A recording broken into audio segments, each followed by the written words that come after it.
Bonjour à toutes et à tous, je suis hyper content de vous retrouver sur la chaîne Vroom de Numérama car les beaux jours reviennent et qui dit beau jour dit évidemment le meilleur temps pour recommencer ou commencer à faire du vélo. Et comme on vous parle de mobilité de demain, la mobilité électrique est sur toutes les lèvres et évidemment les constructeurs les plus haut de gamme proposent depuis très longtemps aujourd'hui des modèles qui s'appellent des VAE, donc des vélos à assistance électrique. Aujourd'hui en fait c'est un constructeur qui s'appelle Cannondale, donc qui est très connu, une grande marque américaine de vélos qui ressemble un peu à des motos, comme vous allez pouvoir le voir. C'est donc leur interprétation du vélo urbain qui a énormément de qualité et quelques défauts, c'est ce qu'on va voir dans cette vidéo.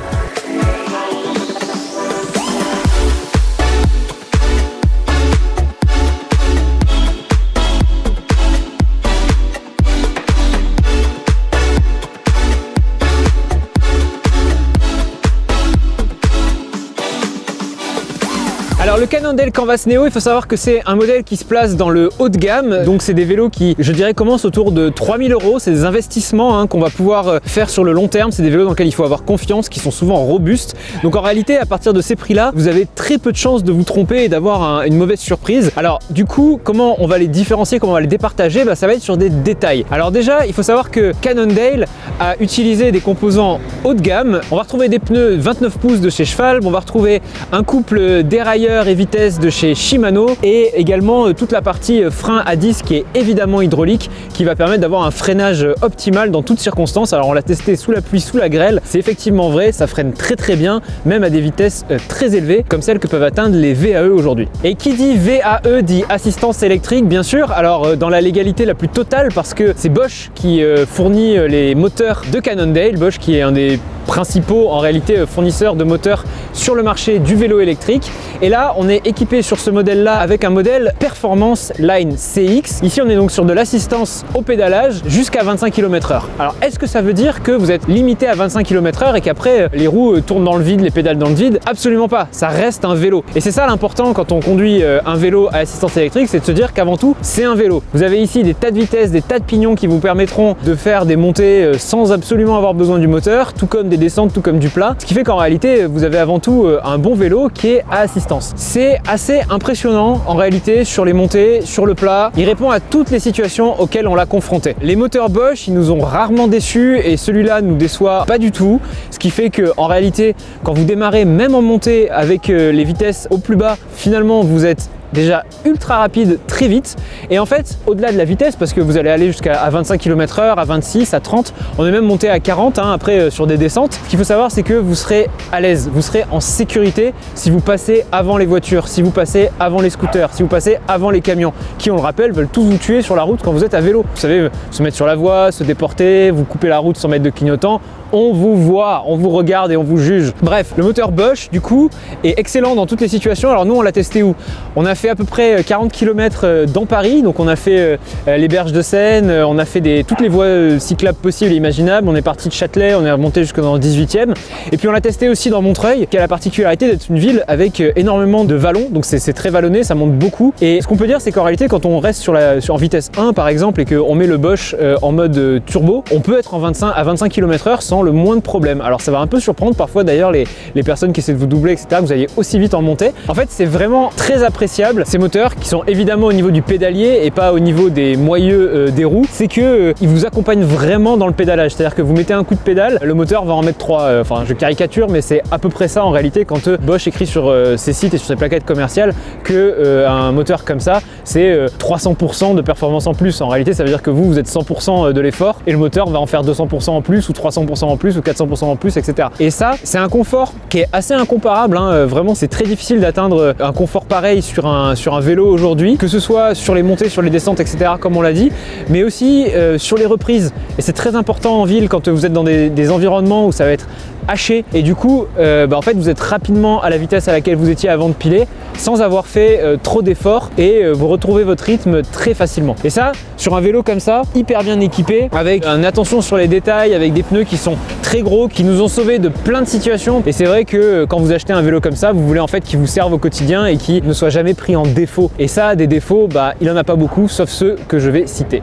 Alors Cannondale est américain, les Américains aiment les choses très grandes et effectivement le vélo Canvas Neo Neo est extrêmement grand. C'est difficile en fait de l'avoir dans des conditions parisiennes de logement, on va dire. Il est lourd, hein, il pèse un peu plus de 20 kg. Il va falloir le monter dans les étages. Il passe pas dans tous les ascenseurs, donc il faut parfois le replier. Et surtout, Cannondale n'a pas pensé à mettre une batterie amovible qui vous permettrait uniquement de monter la batterie pour la recharger. C'est-à-dire qu'il faut que vous alliez effectivement chez vous avec ou au bureau pour pouvoir recharger le vélo. C'est un peu dommage, surtout qu'il est vraiment adapté à des pistes et à des circuits urbains. C'est pas un VTT, c'est pas un vélo cross-road.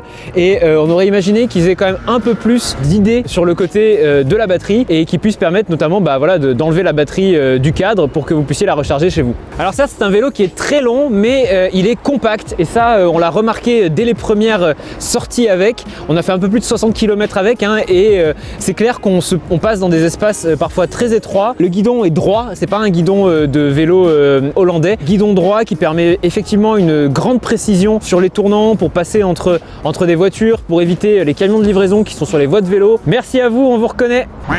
Et ça permet donc une extrême mobilité dans un paysage urbain qui est souvent dangereux pour les vélos, même si dans les plus grandes villes on commence à avoir des aménagements qui sont parfois vraiment excellents. Paris de nord au sud ou d'est en est, ça devient vraiment très agréable à faire à vélo. Mais voilà, on peut se dire qu'en réalité le vélo, par son côté compact en largeur, va vous permettre en fait d'être très habile, très mobile, que ce soit sur les pistes cyclables ou sur les portions de route que vous devez parfois prendre. Alors Cannondale a voulu faire un vélo avec du style, évidemment, c'est un très beau vélo. Cela dit, ils ont du coup enlevé ce qu'on a à l'avant traditionnellement sur des VAE un peu confortables. Ce sont des suspensions, donc il n'y a pas de suspension. On sait qu'il y a plein de cyclistes qui n'aiment pas les suspensions, ça fait perdre un peu de vitesse, etc. Mais honnêtement, quand vous êtes sur une rue pavée ou sur des chaussées qui sont un peu déformées, c'est vraiment agréable de ne pas avoir de vibration dans les mains quand vous conduisez. Là, vous en avez un peu, même si les pneus qui sont ultra épais permettent évidemment de compenser un petit peu l'effet. Tout comme il n'y a pas de suspension sur la selle, ce qui fait que en réalité, on est assez dur sur l'assise, vu que la selle vendue par défaut, vous pouvez bien sûr la changer, est quand même assez effilée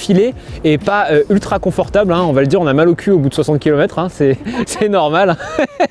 Pour finir sur la sécurité, on est en ville, on le sait, il y a des vols. Alors ici vous avez une béquille qui est assez robuste, hein, elle va tenir le vélo sans aucun problème. Il faut savoir que Cannondale a pensé à ne pas mettre de démontage rapide sur ses roues. Donc roues avant, roues arrière sont scellées avec des composants qui ont besoin d'une clé, qui ont besoin de pas mal de force d'ailleurs pour être enlevés, qui vous permet en réalité d'avoir par exemple un antivol en moins dans lequel d'habitude vous passez vos roues si vous avez des roues avec un démontage facile. C'est la même chose pour la selle qui est vissée avec une clé et pas avec une poignée d'ajustement, ce qui fait que en réalité voilà, vendu directement comme ça, vous avez un vélo qui est paré pour la ville. C'est vrai que quand on l'a directement sorti du carton ou en sortant de votre concessionnaire vélo, bah, vous êtes content en fait de pouvoir rouler, de ne pas avoir à penser à ça et avoir acheté 3 antivols en plus pour tout sécuriser sur votre machine.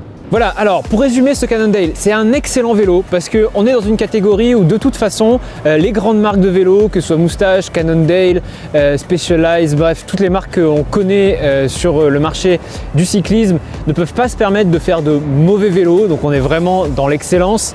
Comme on l'a dit, c'est sur des petits détails que les choses vont se jouer. On sait que par exemple Moustache va mieux équiper ses vélos avec des composants un peu plus haut de gamme et que des marques qui viennent d'arriver sur le marché du VAE comme Specialized qui a fait ses annonces en janvier 2020 vont aussi tirer la barre très haut. Donc en fait vous allez certainement payer un peu du look parce que le Cannondale est vraiment très joli et vous allez payer également pour voilà, avoir une marque réputée. Bon, c'est pas très grave. Pour nous, c'est un oui, il est ultra confortable, il nous amène d'un point A à un point B sans le moindre effort et il est suffisamment léger et habile et maniable pour être utilisé en ville. Le seul bémol, c'est évidemment qu'il se recharge sans batterie amovible, ce qui fait que vous allez avoir besoin soit d'avoir un parking à vélo équipé, soit d'avoir quelque chose pour le faire au boulot, soit d'avoir des très gros bras pour le monter chez vous au 6e sans ascenseur. Voilà, c'est tout. Merci à toutes et à tous. N'oubliez pas de vous abonner si vous voulez voir tous nos essais et on va en avoir plein, des essais de moto, de vélo et de voitures électriques. Bye!